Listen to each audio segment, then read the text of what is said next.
En 2008, un pequeño pueblo brasileño enfrentó un horror incomprensible.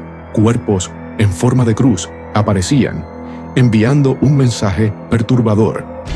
Mientras las autoridades buscaban respuestas, un adolescente de 16 años escribía: «Muerte a los cristianos». Cada minuto aumentaba el temor. En Río Brillante, esta noche revelaremos la historia del maníaco de la cruz, un asesino que creía cumplir una misión divina mientras sembraba terror. ¿Qué impulsos oscuros llevaron a un adolescente a ejecutar su retorcida justicia? La respuesta es más inquietante de lo que imaginas.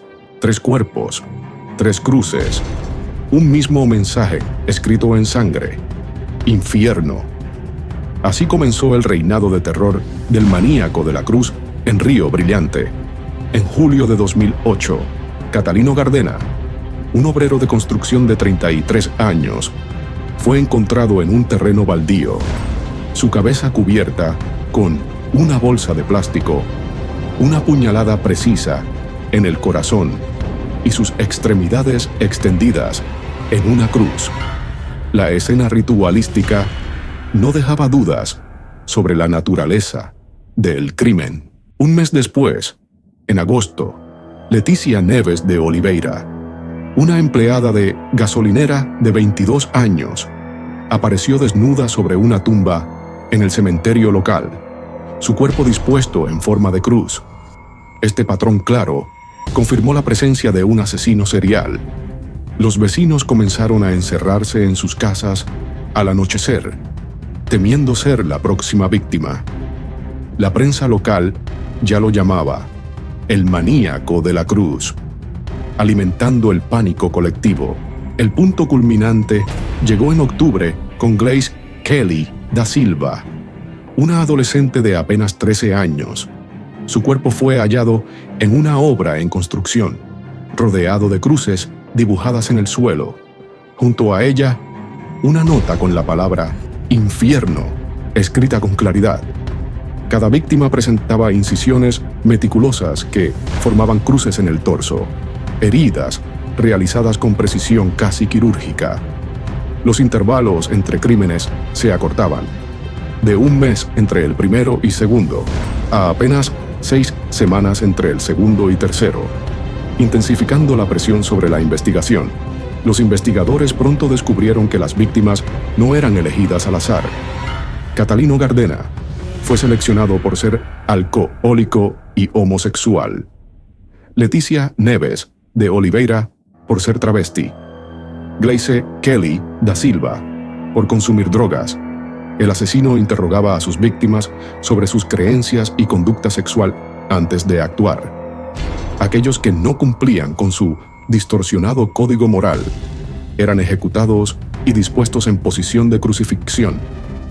Este contraste entre las víctimas y el retorcido ideario del asesino subrayaba la brutalidad de sus actos. El contexto social de Río Brillante jugó un papel crucial. Una región afectada por el alcoholismo y el consumo de drogas, donde la violencia ya era un problema endémico.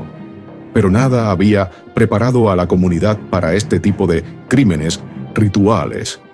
Las cruces dibujadas alrededor de los cuerpos, los mensajes dejados en las escenas, todo apuntaba a una obsesión religiosa, pervertida. El aire en las escenas del crimen estaba cargado de un silencio sepulcral, roto solo por el susurro del viento entre las hojas, intensificando la atmósfera de terror. La comunidad, atrapada en un miedo paralizante, se enfrentaba a una amenaza que desafiaba toda lógica y comprensión. En 2008, cuando Orkut dominaba el panorama de las redes sociales en Brasil, los investigadores encontraron un perfil que cambiaría el curso del caso. Bajo el nombre Doc Hell 666, Jonathan Celestrino había dejado un rastro digital perturbador y revelador. El equipo de policía tecnológica descubrió que este perfil contenía mensajes cifrados, fotografías de cruces ensangrentadas y frases como «muerte a los cristianos». Cada publicación era una pieza más del rompecabezas psicológico del asesino. Los agentes trabajaron sin descanso para descifrar los códigos que Celestrino compartía en su perfil. Entre los archivos, encontraron una imagen particularmente reveladora, una fotografía de una calle desolada en Río Brillante, publicada 3 días antes de que apareciera el cuerpo de Glaze Kelly da Silva. La ubicación coincidía exactamente con el lugar donde después encontrarían su cadáver. Este detalle se convirtió en una prueba crucial que vinculaba directamente al joven con los crímenes. Cada nuevo post de Doc Hell 666 enviaba escalofríos por la comunidad y el equipo de investigación. Uno de los mensajes más escalofriantes apareció después del asesinato de Glaze. Los muertos no deberían recibir scraps. ¡Idiotas! Esta frase, aparentemente dirigida a quienes intentaban contactar a la víctima después de su muerte, mostraba el desprecio del asesino por sus propias víctimas. Los investigadores notaron que Celestrino interactuaba frecuentemente con perfiles relacionados con ocultismo y mensajes anticristianos, aunque también seguía grupos religiosos tradicionales, una contradicción que reflejaba su mente perturbada. El análisis de su actividad en Orkut reveló un patrón preocupante. Celestrino pasaba horas investigando sobre rituales religiosos, métodos de asesinato y simbología cristiana. En sus mensajes privados, hablaba abiertamente sobre purificar a quienes consideraba pecadores. Lo más alarmante era que algunas de estas conversaciones coincidían cronológicamente con los días previos a cada crimen. La policía tecnológica logró rastrear la dirección IP desde donde se conectaba, confirmando que operaba desde su propia casa. La presión aumentaba con cada día que pasaba. Entre las pruebas digitales más contundentes se encontraban las búsquedas que realizó sobre sus víctimas antes de matarlas. Había investigado los lugares que frecuentaban Catalino, Leticia y Glaze, así como detalles de sus vidas personales. Esto demostraba que los crímenes no eran actos impulsivos, sino cuidadosamente planificados. Los investigadores también encontraron en su perfil una lista de posibles futuras víctimas, lo que aceleró la necesidad de capturarlo antes de que volviera a actuar. El equipo sentía el peso de la responsabilidad. La montaña de evidencia en Orkut era un faro de esperanza en una búsqueda frenética. Cada pista digital era un paso más cerca de detener a Celestrino, pero también un recordatorio del tiempo que se agotaba. La carrera contra el reloj era intensa, y el equipo sabía que cualquier retraso podría significar otra vida perdida. En el cuaderno de Jonathan Celestrino, una frase se repetía con insistencia: «Soy el ángel de la muerte». Estas palabras, escritas decenas de veces, se convertían en el escalofriante centro de su manifiesto, revelando su autopercepción como instrumento de un designio superior. Los psicólogos forenses que analizaron sus pertenencias encontraron distorsiones de símbolos cristianos, cruces invertidas y pentagramas sobre imágenes de vírgenes. Cada página contenía reinterpretaciones de pasajes bíblicos con mensajes de condenación. Entre sus objetos personales destacaba una navaja con restos de sangre seca y ropa negra, que coincidía con las descripciones de testigos en las escenas del crimen. El análisis de sus escritos mostró un sistema de creencias perturbador. En una entrada fechada semanas antes del primer asesinato, escribió: «Dios me ordena purgar el pecado de esta ciudad».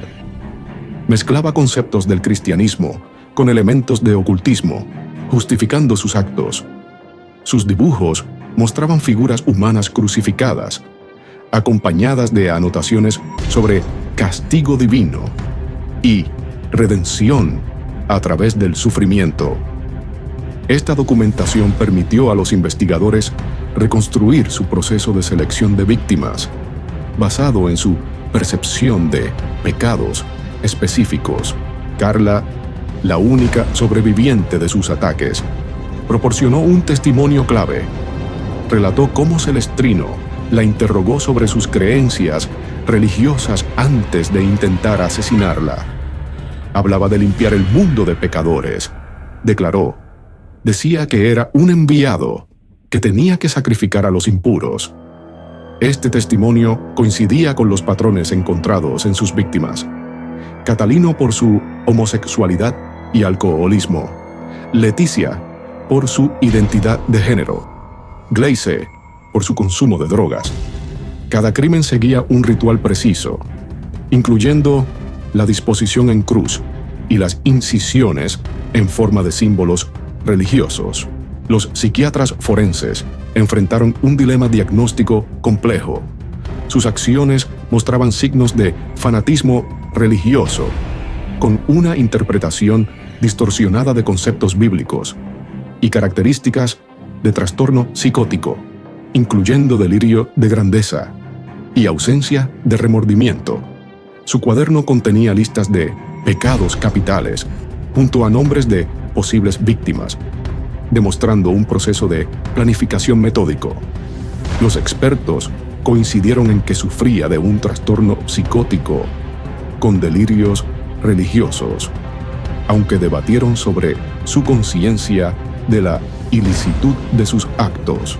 Entre sus pertenencias se encontraron objetos que reforzaban el componente ritualístico de sus crímenes: velas negras, un rosario modificado con símbolos satánicos y recortes de periódico sobre los asesinatos. Lo más revelador fue el descubrimiento de un diario detallando cada crimen, donde describía las reacciones de sus víctimas y su propia satisfacción al cumplir la voluntad divina. Estas anotaciones confirmaban que los asesinatos no eran actos impulsivos, sino parte de lo que él consideraba una misión sagrada. Comparado con casos como el del Zodiac, su retorcida lógica religiosa añade una capa de horror a sus crímenes, mostrando cómo la fe distorsionada puede convertirse en un arma mortal. Jonathan Celestrino cumple su condena en el Hospital de Custodia de Campo Grande, bajo vigilancia psiquiátrica. Su caso sigue generando debates. ¿Fue un fanático religioso o un psicótico con delirios mesiánicos? Esta pregunta invita a reflexionar sobre la naturaleza del mal. Los documentos judiciales, aún secretos, revelan su discurso sobre purificación divina. Capturarlo fue una carrera contra el tiempo que trajo alivio temporal a una comunidad aterrorizada. Si este análisis te interesa, suscríbete. Las próximas investigaciones podrían desvelar nuevos casos que desafían nuestra comprensión del mal, manteniendo viva la urgencia y curiosidad por lo desconocido.